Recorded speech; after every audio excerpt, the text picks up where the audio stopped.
Em 1982, o primeiro caso de AIDS surgiu no Brasil. Quase nada se sabia sobre a AIDS. Isso era um ano antes do francês Luc Montagnier descobrir que o vírus causava a doença. Ninguém imaginava ainda que aquela seria uma das epidemias mais devastadoras da história. O que havia mesmo era desinformação e preconceito. Em 1983, o Jornal do Brasil anunciava em sua capa: câncer gay no Brasil. Em 1985, ano do primeiro caso de transmissão do vírus da mãe para o filho, nasce o programa de AIDS do Ministério da Saúde. Pelo direito de viver, a sociedade também se organiza. Surge o GAPA, primeira ONG da América Latina na luta contra a AIDS. A ABIA, a primeira a ter uma pessoa soropositiva na presidência. Herbert de Souza, o Betinho. E o grupo Pela Vida, que apoia pessoas com AIDS. Em 86, o governo lança no Carnaval sua primeira campanha, Quem vê cara não vê AIDS. Já se sabia que a ideia de grupo de risco era incorreta. No mesmo ano, as pessoas vão às ruas celebrar o 1º de dezembro, a data é oficializada como o Dia Mundial de Luta contra a AIDS. O ano de 87 traz o AZT, o primeiro medicamento e a primeira esperança real de vida para quem tem a doença. E é criada a Comissão Nacional de AIDS, um espaço que amplia a contribuição da sociedade na resposta à epidemia. A participação social é uma das bandeiras do movimento sanitarista brasileiro, consolidado com a criação do SUS pela Constituição de 88. Com o SUS, começa a distribuição de medicamentos para infecções oportunistas. Infelizmente, esse é também o ano da morte dos irmãos de Betinho, Chico e Enfio. Em 1990, quando o Brasil registra 6 mil casos de AIDS, morre Cazuza, aos 32 anos de idade.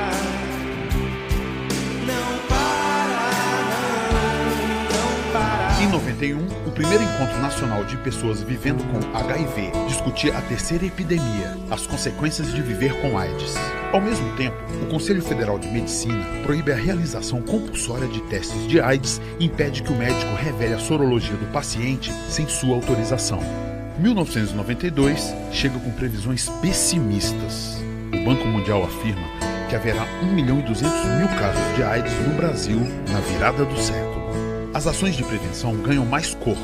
Em 1994, são distribuídas quase 13 milhões de camisinhas. Em 95, o Brasil já produz o AZT e o SUS distribui os medicamentos do coquetel de tratamento para AIDS. São registrados mais de 80.000 casos da doença. No fim de 96, o país aprova a lei que dá início à distribuição gratuita e universal dos antirretrovirais na rede pública de saúde. O Ministério da Saúde gasta 134 milhões de dólares com medicamentos para AIDS. A voz da cidadania se cala. Betinho morre em agosto de 97, com 61 anos, em casa, ao lado da mulher e dos filhos.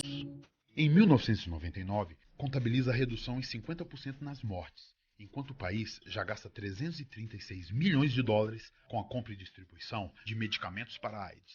O Brasil começava a produzir o coquetel. No ano de 2000, o Brasil prova que estava seguindo o caminho certo.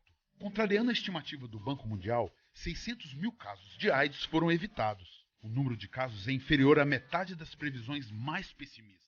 E a experiência brasileira começa a chamar a atenção do mundo. 2000 é também o ano da morte de Sandra Brea, uma das primeiras mulheres a assumir a doença.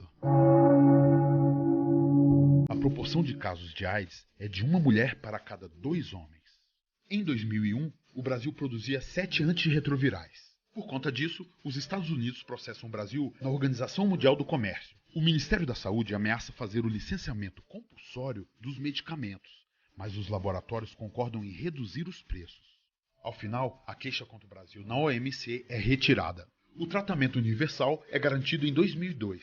120.000 pacientes recebem medicamentos para o tratamento de AIDS nesse ano. E em 2004, a 8ª Parada do Orgulho Gay reúne 1,5 milhão de pessoas em São Paulo, uma festa de solidariedade e tolerância. No ano seguinte, o Brasil recusa ajuda financeira dos Estados Unidos, que renderia 56 milhões de dólares até 2008.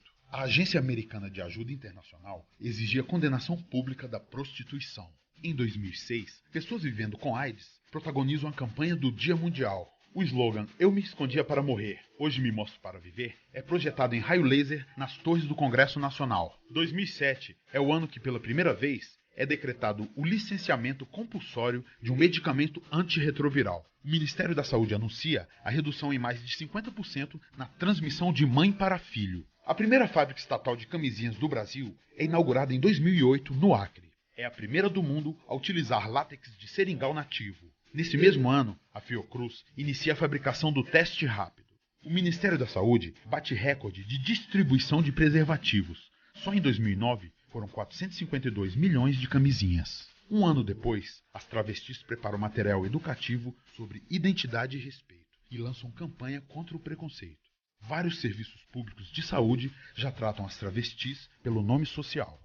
Em 2011, a Frente Parlamentar em HIV/AIDS é relançada no Congresso Nacional, com a participação de 192 deputados e senadores.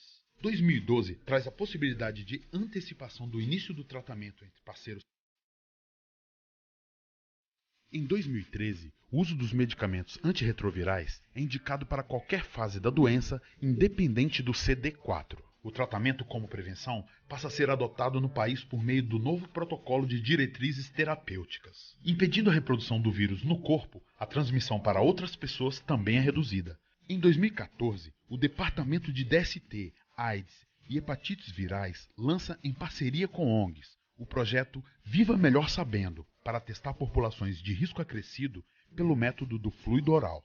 E o comprimido 3 em 1, que une 3 antirretrovirais e simplifica o tratamento, é finalmente anunciado, 1º de dezembro, Dia Mundial de Luta contra a AIDS. E o Brasil continua lutando para que a AIDS seja lembrada um dia apenas como uma história do passado.